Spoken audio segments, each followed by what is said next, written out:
working clearance behind the door opening of a pad-mount transformer is crucial for ensuring the safety of personnel who need to access the equipment for maintenance, inspection, or repairs.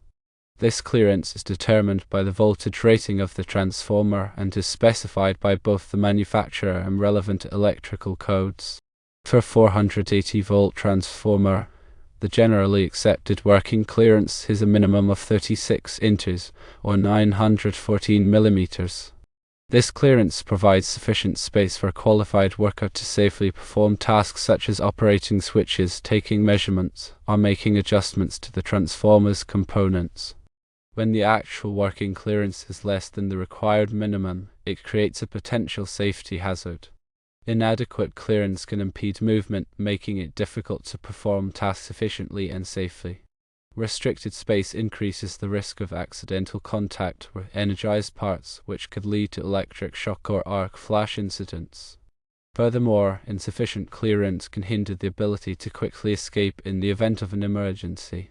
The National Electrical Code, or NEC, provides specific guidelines for working clearances around electrical equipment. These guidelines are designed to protect workers from electrical hazards and ensure safe working conditions. While the NEC doesn't specifically address pad-mount transformers, the general requirements for working space around electrical equipment operating at 600 volts or less to ground are applicable. NEC Table 110.26 1 specifies the minimum depth of working space in front of electrical equipment based on voltage to ground and condition.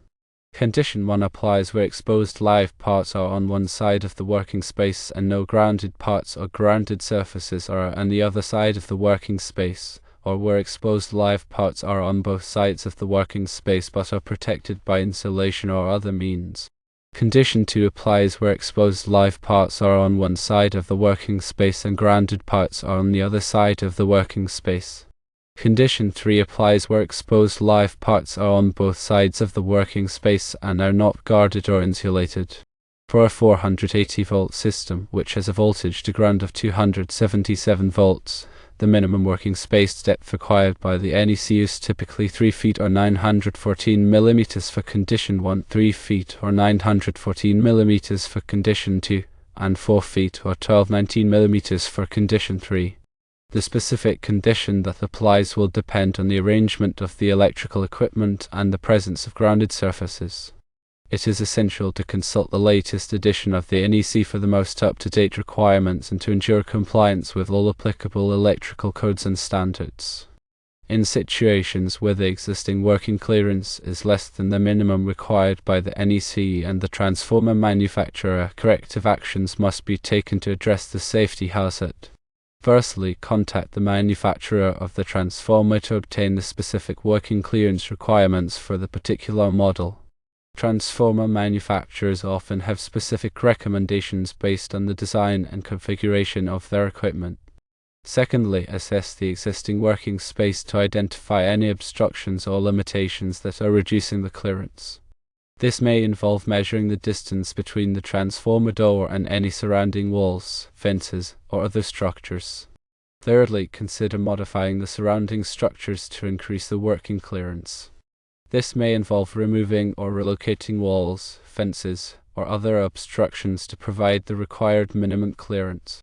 Fourthly, if modifying the surrounding structures is not feasible, explore the possibility of relocating the transformer to a location where adequate working clearance can be provided.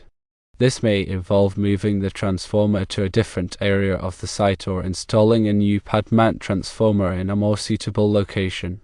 Fifthly, implement administrative controls to minimize the risk of electrical hazards in the limited working space. This may include developing safe work procedures, providing additional training to workers, and requiring the use of personal protective equipment, or PPE, such as insulated gloves and now-created clothing.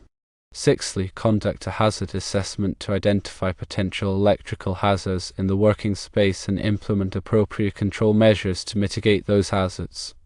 This may involve using voltage detectors to verify that equipment is de-energized before working on it, providing barriers or shields to protect workers from arc flash hazards, and implementing lockout-tagout procedures to prevent accidental energization of equipment. Seventhly, regularly inspect the working space to ensure that it remains clear of obstructions and that the required working clearance is maintained. This may involve conducting routine inspections to identify and remove any debris, tools, or equipment that could impede access to the transformer. Eighthly, maintain accurate records of all inspections, maintenance, and repairs performed on the transformer. This documentation should include details of any working clearance issues that were identified and the corrective actions that were taken to address them. Ninthly, ensure that all workers who are required to access the transformer are properly trained and qualified to perform their tasks safely. This training should include instruction on the hazards of working around electrical equipment, the proper use of PPE, and the procedures for de-energizing and grounding equipment. Tenthly, comply with all applicable federal, state, and local regulations related to electrical safety. This may involve obtaining permits for electrical work, complying with OSHA requirements, and adhering to local electrical codes. In addition to the minimum working clearance requirements, there are other safety considerations that should be taken into account when working around pad mount transformers. Firstly, ensure that the area around the transformer is well lit to provide adequate visibility for workers. Secondly, provide adequate ventilation to prevent the buildup of hazardous gases or fumes.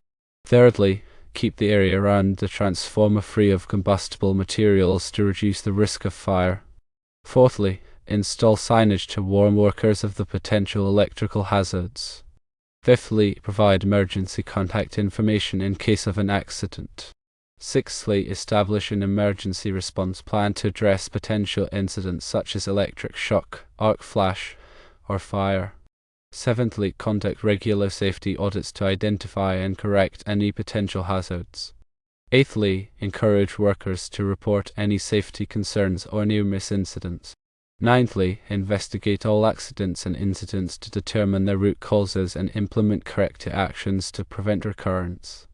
Tenthly, continuously improve safety practices and procedures to create a safer working environment for all personnel.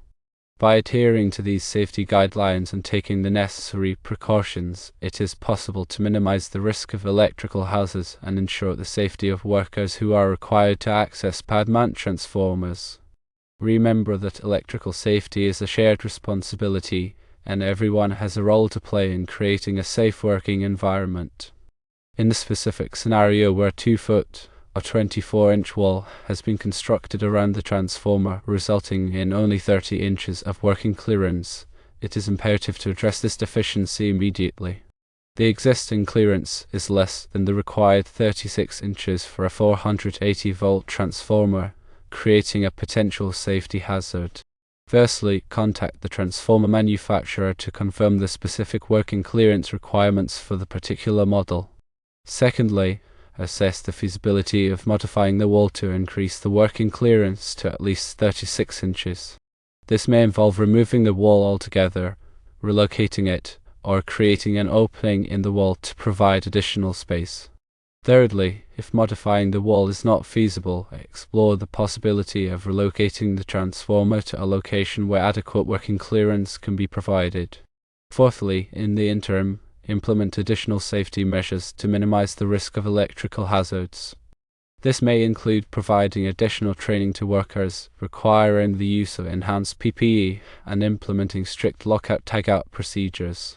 Fifthly, consult with a qualified electrical engineer or safety professional to develop a comprehensive safety plan that addresses the specific hazards associated with the limited working clearance. Sixthly, document all safety measures and procedures in writing and make them readily available to all workers. Seventhly, regularly review and update the safety plan to ensure that it remains effective and relevant. Eighthly, continuously monitor the working space to ensure that the required clearance is maintained and that no new hazards are introduced. Ninthly, encourage workers to report any safety concerns or near-miss incidents. Tenthly, prioritize safety above all else and take all necessary steps to protect workers from electrical hazards. Remember that working with electricity can be dangerous, and it is essential to follow all safety precautions to prevent accidents and injuries. By taking a proactive approach to safety and addressing potential hazards before they cause harm, it is possible to create a safe working environment for all personnel.